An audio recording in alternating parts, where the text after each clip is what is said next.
નમસ્કાર દર્શક મિત્રો, આપણે નિહાળીશું સિટી લાઇન ન્યૂઝ ચેનલમાં આજના મુખ્ય સમાચારો. રંગારંગ કાર્યક્રમ વચ્ચે કાર્નિવલની શાંતિપૂર્ણ પૂર્ણાહુતિ. હરિધામ સોખડા લાખો હરિભક્તોથી ઝળહળી ઉઠ્યું. રાજકોટ ખાતે અનોખી ઉજવણી. જેઠાલાલ રિયલ પરિવાર સાથે ગોંડલમાં. વેસ્ટમાંથી બેસ્ટ બનાવી કલાકૃતિઓ. વેલકમ 2015. ત્રિદિવસીય લોક માહિતી અભિયાન સંપન્ન. જામનગર કોંગ્રેસ દ્વારા રસ્તા રોકો આંદોલન. ગુજરાતી ખાતે 251 કુંડી ગાયત્રી મહાયજ્ઞ. રંગારંગ કાર્યક્રમ વચ્ચે કાર્નિવલની શાંતિપૂર્ણ પૂર્ણાહુતિ. અમદાવાદ શહેરમાં છેલ્લા 7 દિવસથી ચાલી રહેલા કાંકરિયા કાર્નિવલની રંગારંગ કાર્યક્રમ વચ્ચે આજે શાંતિપૂર્ણ વાતાવરણમાં પૂર્ણાહુતિ થઈ હતી. 7 દિવસના ગાળા દરમિયાન કોઈ પણ અનિચ્છનીય બનાવ ન બનતા તંત્રને મોટી રાહત થઈ છે. છેલ્લા 7 દિવસથી પૂરતી સુરક્ષા વ્યવસ્થા કાર્નિવલ લઈને રાખવામાં આવી હતી. મુખ્યમંત્રી આનંદીબેન પટેલના હસ્તે કાંકરિયા કાર્નિવલની પૂર્ણાહુતિ કરવામાં આવી હતી. કાર્નિવલનો છેલ્લો દિવસ હોવાથી કાર્નિવલમાં 25 થી 30 લાખના ફટાકડા ફોડીને આતશબાજી કરવામાં આવી હતી, જેનાથી આખું આકાશ રંગબેરંગી થઈ ગયું હતું, જે જોઈને મુલાકાતીઓમાં હર્ષનો ઉલ્લાસ છવાઈ ગયો હતો. કાંકરિયા કાર્નિવલમાં આજે છેલ્લે દિવસે સાંસ્કૃતિક કાર્યક્રમ યોજાયા હતા. ગુજરાતી, હિન્દી પ્લેબેક સિંગિંગ તથા પરફોર્મન્સ કરવામાં આવ્યું હતું. પ્રોફેશનલ ગ્રુપ દ્વારા નૃત્યનો કાર્યક્રમ પણ યોજાયો હતો. સાયરામ દવે અને તેમના ગ્રુપ દ્વારા હાસ્ય દરબાર પણ યોજવામાં આવ્યો હતો. આ ઉપરાંત મ્યુનિસિપલ શાળાના બાળકો દ્વારા પરફોર્મન્સ અપાયું હતું. ઘનશ્યામ કવિ તથા ફરીદા મીર અને તેમના ગ્રુપ દ્વારા લોકસંગીત યોજીને લોકોના સંગીતના તાલમાં લાવી દીધા હતા. કાંકરિયા કાર્નિવલનો છેલ્લો દિવસ હોવાથી રહી ગયેલા મુલાકાતીઓએ પણ આજે તેની મુલાકાત લઈ લીધી હતી. મુખ્યમંત્રી આનંદીબેન પટેલના હસ્તે કાંકરિયા કાર્નિવલની પૂર્ણાહુતિ કરવામાં આવી હતી અને 25 થી 30 લાખના ફટાકડા ફોડી આતશબાજી કરી 10 જ મિનિટમાં આકાશને રંગબેરંગી કરી નાખવામાં આવ્યું હતું, જે જોઈને મુલાકાતીઓ ખુશખુશાલ થઈ ગયા હતા. અત્રે ઉલ્લેખનીય છે કે 25મી તારીખે અમદાવાદ શહેરમાં કાંકરિયા કાર્નિવલનો રંગારંગ કાર્યક્રમ વચ્ચે દબદબાભેર પ્રારંભ થયો હતો. મુખ્યમંત્રી આનંદીબેનના હસ્તે ઉદઘાટન કરવામાં આવ્યા બાદ વિવિધ કાર્યક્રમોથી એક પછી એક શરૂઆત થઈ હતી. પ્રથમ દિવસે જ અનેક કાર્યક્રમોએ આકર્ષણ જમાવ્યું હતું. કાર્યક્રમના ભાગરૂપે રંગબેરંગી ફુગ્ગા પણ ઉડાડવામાં આવ્યા હતા. મ્યુનિસિપલ સ્કૂલના બાળકો દ્વારા તળાવની ફરતે રંગોળી પણ કરવામાં આવી હતી. ત્યારબાદથી સતત દરરોજ 7 દિવસ સુધી રંગારંગ કાર્યક્રમ, ભક્તિ સંગીતના કાર્યક્રમો અને હાસ્ય સંબંધિત કાર્યક્રમો ચાલી રહ્યા હતા. કાંકરિયા કાર્નિવલ દરમિયાન તમામ પરિસ્થિતિને પહોંચી વળવા તમામ પગલાં લેવામાં આવ્યા હતા. જેના ભાગરૂપે મુલાકાતીઓના આરોગ્યને ધ્યાનમાં લઈને પણ મોબાઈલ મેડિકલ વાનની સુવિધા ગોઠવવામાં આવી હતી. આ મેડિકલ વાન ઉત્કૃષ્ટ સેવા અદા કરે તે માટે સાવધાની રાખવામાં આવી હતી. કોઈ મુલાકાતીને નાની મોટી ઈજા થાય તો પણ તેમને મફત સારવાર માટે 7 મોબાઈલ મેડિકલ વાનની વ્યવસ્થા કરી હતી. આ ઉપરાંત કાંકરિયા કાર્નિવલમાં લોકોને લાવવા માટે વિશેષ બસની સુવિધા પણ ગોઠવવામાં આવી હતી. હરિધામ સોખડા લાખો હરિભક્તોથી ઝળહળી ઉઠ્યું. યોગી ડિવાઇન સોસાયટીના અધ્યક્ષ પૂજ્ય હરિપ્રસાદ સ્વામીના સ્વર્ણિમ મહાદીક્ષા પર્વ 81માં પ્રાગટ્ય પર્વ અને શાસ્ત્રીજીના 150મી જન્મ જયંતિ પ્રસંગે હરિધામ સોખડા ખાતે આયોજિત આત્મીય યુવા મહોત્સવનું ઉદ્ઘાટન બુધવારની ઢળતી સાંજે 1 લાખ ફુગ્ગા ગગનમાં વિહાર કરાવીને થયો હતો. સાંસ્કૃતિક કાર્યક્રમો 1.25 લાખ હરિભક્તોએ ઘેલું લગાડ્યું હતું. બુધવારે સાંજે 5:30 કલાકે પૂજ્ય હરિપ્રસાદ સ્વામીના આગમન સાથે જ પ્રારંભ થતા હરિભક્તોએ જીવન વિકાસમાં અનેક આધ્યાત્મિક પ્રગતિમાં અવરોધક, હઠ, માન અને ઈર્ષ્યાને વિદાય આપવાના પ્રતિકાર રૂપે 1 લાખ ફુગ્ગા જય સ્વામિનારાયણ જય ઘોષ સાથે ઉડાડ્યા હતા. ત્યારબાદ વિશાળ સ્ટેજ પર હરિપ્રસાદ સ્વામીની 50 વર્ષની તપશ્ચર્યા અને યુગ કાર્યની ઝાંખી કરાવતી પ્રસ્તુતિ 900 કલાકારોએ સાંસ્કૃતિક કાર્યક્રમો દ્વારા કરી હતી. વ્યસન મુક્તિ તેમજ ઇન્ટરનેટ, મોબાઈલ અને ટીવીના વધારે પડતા ઉપયોગથી યુવાનોના અભ્યાસને થતી અસર, તેનાથી મુક્તિ મેળવી સત્સંગ, સદવાંચન અને નિયમિત અભ્યાસ દ્વારા ઉચ્ચ કારકિર્દી ઘડવાનો સંદેશ આપતી સાંસ્કૃતિક રચનાએ આકર્ષણ જમાવ્યું હતું. કાર્યક્રમના અંતમાં રાત્રે 9 કલાકે સંપ, સદભાવ અને એકતા જીવનમાં સાકાર થાય તેવી પ્રાર્થના સાથે હરિભક્તોએ 1 લાખ દીવાથી ઠાકોરજીની મહાઆરતી કરતા મેદાન ઝળહળી ઉઠ્યું હતું. રાજકોટ ખાતે અનોખી ઉજવણી.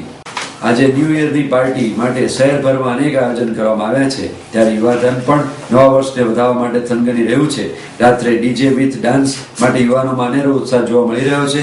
જ્યારે બીજી બાજુ ઝૂંપડપટ્ટીમાં વસવાટ કરતા ગરીબ પરિવારો માટે શહેરની વિરાણી હાઈસ્કૂલ દ્વારા અનોખો કાર્યક્રમ યોજવામાં આવ્યો હતો, જેમાં વિદ્યાર્થીઓ પોતાના ઘરેથી તેમજ અડોશ પડોશમાંથી ગરમ વસ્ત્રો એકઠા કરી લાવ્યા હતા અને આ વસ્ત્રો ગરીબ પરિવારોને આપી ન્યૂ યરની આ રીતે ઉજવણી કરવાનો સંકલ્પ કર્યો હતો. આજે 31 ડિસેમ્બર એટલે 2014નો અંતિમ દિવસ. આજના દિવસની રાજકોટ શહેરમાં શાનદાર રીતે ઉજવણી કરવામાં આવશે. 2014ને બાય બાય કરીને 2015 ન્યૂ યરને આવકારવા માટે રાજકોટ શહેરમાં અનેકવિધ આયોજન કરવામાં આવ્યા છે, જેમાં DJ with dance and wine પાછળ લાખો રૂપિયાનો ખર્ચ કરવામાં આવશે. પશ્ચિમ સંસ્કૃતિ પાછળ યુવાધન બેફામ પૈસાનો વેડફતા કરી રહ્યા છે, ત્યારે તેની સામે વિરાણી હાઈસ્કૂલના વિદ્યાર્થીઓ દ્વારા ન્યૂ યરની ઉજવણી અનોખી રીતે કરવામાં આવી હતી, જેમાં બાળકોએ એક સંકલ્પ કર્યો હતો કે પોતે ન્યૂ યર નિમિત્તે ડાન્સ પાર્ટીમાં જવાને બદલે પોતાના ઘરેથી એકઠા કરેલા ગરમ વસ્ત્રો ગરીબી પરિવારોને આપવામાં આવશે. આ કાર્યક્રમ યોજી યુવાધન નવી રાહ ચીંધી હતી. વિદ્યાર્થીઓ દ્વારા પોતાના ઘરેથી તેમજ અડોશ પડોશમાંથી ગરમ વસ્ત્રો જેવા કે ટોપી, મફલર, સ્વેટર, કોટ, સ્કાર્ફ સહિતના વસ્ત્રો એકઠા કર્યા છે અને આ વસ્ત્રો આજે ઝૂંપડપટ્ટીમાં વસતા ગરીબ પરિવારોને આ વસ્ત્રોનું દાન કરવામાં આવશે. વિદ્યાર્થીઓ દ્વારા અંદાજે 4000 જેટલા ગરમ વસ્ત્રો એકઠા કરવામાં આવ્યા છે અને આ વસ્ત્રોનું જરૂરિયાતમંદ લોકોને દાન કરી અનોખી રીતે ન્યૂ યરની ઉજવણી કરવાના છે.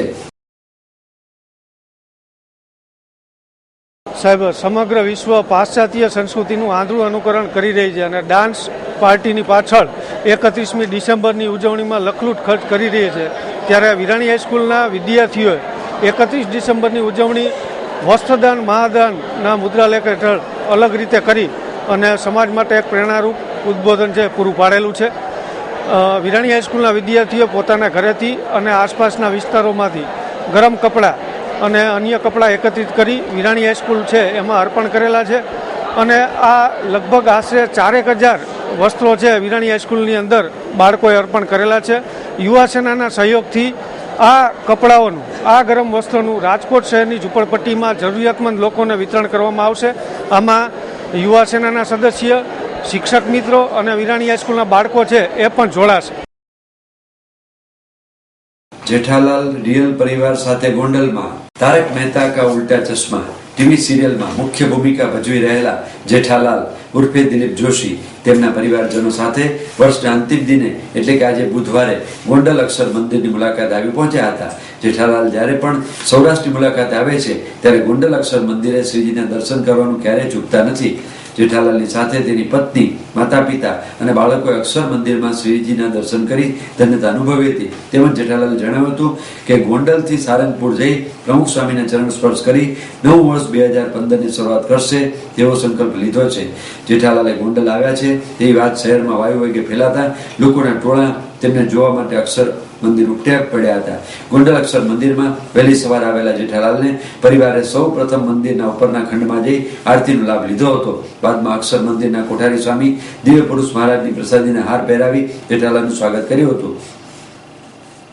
જેઠાલાલના પિતા ચાલી શકે તેમ ન હોય, વ્હીલચેરમાં બેસાડી જેઠાલાલ પરિવાર સાથે અક્ષર ડેરીની પ્રદક્ષિણા કરી હતી. અક્ષર મંદિરમાં શ્રીજીના દર્શન કર્યા બાદ જેઠાલાલના પરિવારે કાઠિયાવાડી ભોજનનો સ્વાદ માણ્યો હતો, જેમાં જેઠાલાલને પ્રિય એવા ગોંડલના ગરમા ગરમ ગાંઠિયાનો સ્વાદ માણ્યો હતો. સાથે સમોસા, પૌવા બટાટા, ખીચડી, સેન્ડવીચ, પરોઠા, દહીં, ખમણ, અડદિયા, ખાખરા, સેવ ખમણી, સેવ મમરા વગેરેનો સ્વાદ માણ્યો હતો. તેમજ અક્ષરવાડીની મુલાકાતે વેળાએ જેઠાલાલના પરિવારે મીઠી શેરડીનો રસ પણ પીધો હતો. સાથે સાથે ગરમ ગરમ ગોળ અને દાળિયાનો સ્વાદ માણી જેઠાલાલનો પરિવાર ખુશ થયો હતો. ગોંડલ મંદિરેથી જેઠાલાલ પરિવાર સાથે સારંગપુર પ્રમુખ સ્વામીના દર્શનાર્થે રવાના થયા હતા. જેઠાલાલે સંકલ્પ કર્યો છે કે વર્ષ 2015ની શરૂઆત વિશ્વવિંદનીય પરમ પૂજ્ય પ્રમુખ સ્વામીના ચરણ સ્પર્શ કરીને જ કરશે. આથી જેઠાલાલ અને તેમનો પરિવાર ગોંડલ અક્ષર મંદિરે દર્શન કરી સારંગપુર જવા રવાના થઈ ગયા હતા. વેસ્ટમાંથી બેસ્ટ બનાવી કલાકૃતિઓ. કલા એ ઈશ્વરે આપેલી અમૂલ્ય ભેટ છે, જે ગમે એટલા પૈસા ખર્ચવા કરતા પણ કલા મળતી નથી. પરંતુ ગોંડલની આલ્ફા સ્કૂલના આચાર્ય પુષ્પાબેન પ્રવીણભાઈ સાટોડિયાને કુદરતે વેસ્ટમાંથી બેસ્ટ બનાવવાની કલા આપી છે. પુષ્પાબેન કોઈ પણ નકામી વસ્તુઓ જુએ અને એનું મગજ કામ કરવાનું અને વિચારવા લાગે અને એ નકામી વસ્તુઓમાંથી બેસ્ટ વસ્તુ બનાવી નાખે. નકામી થયેલ સોફ્ટ ડ્રિંક્સની બોટલો, કોમ્પેક્ટ ડીશ, સીડી, પ્લાસ્ટિક, કાગળ, એલ્યુમિનિયમ ફોઇલ, પૂઠા, એક્સરે વગેરેમાંથી કલ્પના પણ ન થઈ શકે તેવું સર્જન પુષ્પાબેન સટોડિયાએ કર્યું છે. નકલી સીડીમાંથી ગણપતિ, ફોટો ફ્રેમ ડીંગલી, ટોડલિયું, fan lighting flower, disco ball, તોરણ ડીંગલી, મુખવા ડીશ, ફેન, સ્પેન ડીશ, લાઇટિંગ ફ્લાવર, શોપીસ, ઘડિયાળ, મની બોક્સ, બાસ્કેટ, કબાટ, બટરફ્લાય, પર્સ, સ્ટેન્ડ વગેરે વસ્તુઓ સુંદર અને કલાત્મક રીતે બનાવે છે. કાયમી આવું નવું સર્જન કરી ગરીબોના બાળકોને ગિફ્ટ રૂપે આપી બાળકોને રાજી કરે છે. હમણાં જ બનાવેલ કલાત્મક નમૂનાઓ પોતે વર્ષ 2015ના પ્રથમ દિવસે બાળકોને ભેટ આપી રાજી કરશે, જે ખરેખર અભિનંદનને પાત્ર છે. આ અગાઉ પણ ગાંધી જયંતિના દિવસે 111 ફૂટનું બર્થડે કાર્ડ બનાવ્યું હતું, જે આકર્ષણનું કેન્દ્ર બન્યું હતું. આમ કુદરતે આપેલ આ કલાની અમૂલ્ય કલાનો વિના ખર્ચ ઉપયોગ કરી અમૂલ્ય વસ્તુઓ બનાવી વિનામૂલ્યે ગરીબ બાળકોને અમારી પોતાનું કલાનું પૂજન કરે છે. વેલકમ 2015.